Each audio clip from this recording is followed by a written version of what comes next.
I got so much motherfucking design on right now. Break it down, bring it back, make it clap. I got 3 old thoughts, new block, where that day. Bitches on my line, and you know they come straight. Hold up, what it not, 45, scope it cash like whoa. How you fucking with these hoes up?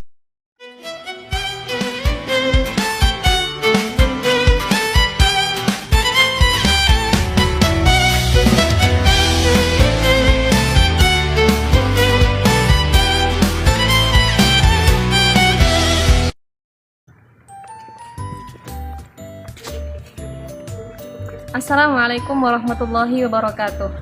Ana Zanuba Izafkarina, Thalibah fi Jamiah Kiai Ahmad Siddiq Jember Al-Islamiyah Al-Hukumiyah min Qismil Lughah Al-Arabiyyah wa Adabiha. Limadah Ilmil Aswat li Ustadzah Eni Zulfa Hidayah Al-Majistir Al-Mahbubah. Tayyib, al-awwalu huwa ma huwa ilmul aswat? Al-ilmul aswat huwa ilmul ladzi yatanawalu dirasatul aswat al-insaniyah fi janibihal madi min ajli wasfiha wa tahliliha wa tafsiriha wa kitabatuha muta'ammidan fi dzalika kullihi. Di sini bidang linguistik amatlah luas. Nah, bidang linguistik ini membentuk apa yang disebut tataran bahasa atau hierarki. Hierarki ini menggambarkan tata urut bahasa dari tataran yang paling besar hingga tataran yang paling kecil. Nah, tataran bahasa yang paling besar adalah kalimat. Sedangkan tataran bahasa yang paling kecil adalah bunyi yang akan dibahas pada pagi hari ini. Mengapa bunyi harus dibahas? Karena bunyi sendiri adalah wujud bahasa yang paling primer, dan bunyi adalah getaran udara yang masuk ke telinga sehingga menimbulkan suara. Nah, istilah fonologi sendiri ini berasal dari bahasa Yunani, yaitu fon yang artinya bunyi dan logos yang artinya ilmu. Secara harfiah, fonologi adalah ilmu yang mempelajari bunyi-bunyi.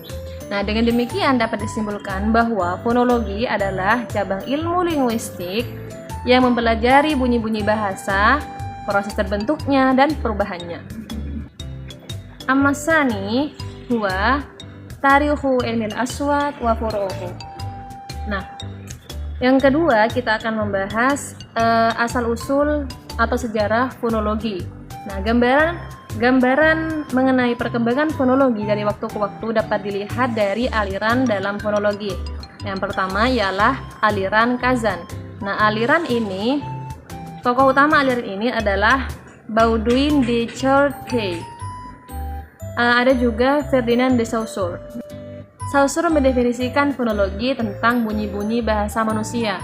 Nah, dari definisi tersebut tercermin bahwa bunyi yang dimaksud hanyalah unsur-unsur yang terdengar berbeda oleh telinga dan yang dapat menghasilkan unsur-unsur akustik yang tidak terbatas dalam rangkaian ujaran.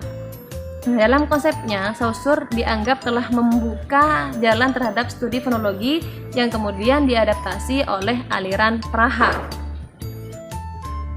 Kemudian yang kedua ialah aliran Praha. Nah, pada tahun 1932, Jacobson mendefinisikan fonem sebagai sejumlah ciri fonis yang mampu membedakan bunyi bahasa tertentu dari yang lain, sebagai cara untuk membedakan makna kata.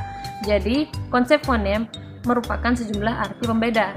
Kemudian yang terakhir yaitu aliran Amerika. Tokoh aliran ini adalah Edward Sapir, seorang enolog dan linguis yang terutama meneliti bahasa-bahasa India dan Amerika.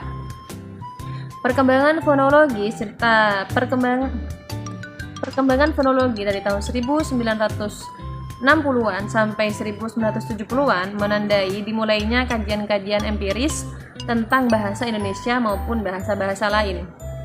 Nah, berdasarkan kajian utamanya, fonologi dibagi menjadi 2 subdisiplin ilmu, yaitu fonetik dan fonemik. Ma farqu bainahuma? Ammal fonetik huwa alladhi la yahtammu bil ma'anil mukhtalifah minal aswatil lati yuntijuha jihazul kalamil basyari.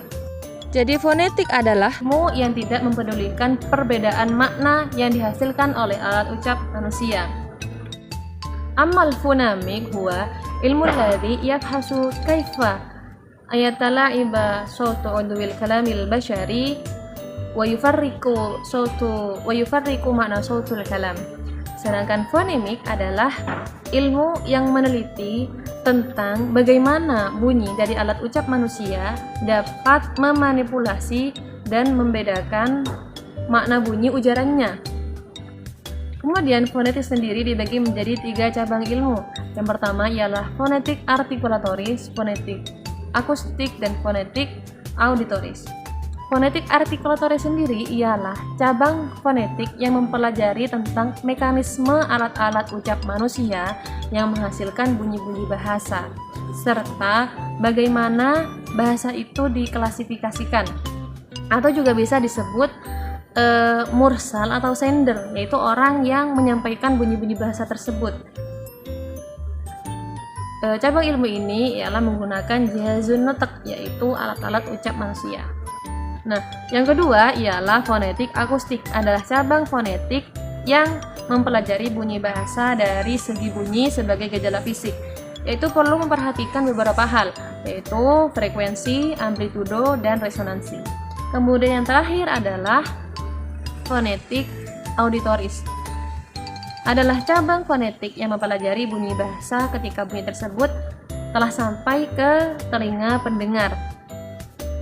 Dalam cabang ini itu menggunakan jihaz sama, yaitu alat-alat pendengar.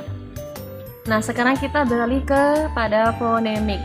Fonemik sendiri adalah cabang studi fonologi yang mempelajari bunyi bahasa dengan memperhatikan jika bunyi-bunyi tersebut berfungsi sebagai pembeda makna. Nah, selesai sudah kajian kita pada pagi hari ini. Semoga kita bisa bertemu di kajian selanjutnya. Syukron ala istima'ikum wa ihtimamikum. Ana Zanul Baizah Tarina. Wassalamualaikum warahmatullahi wabarakatuh.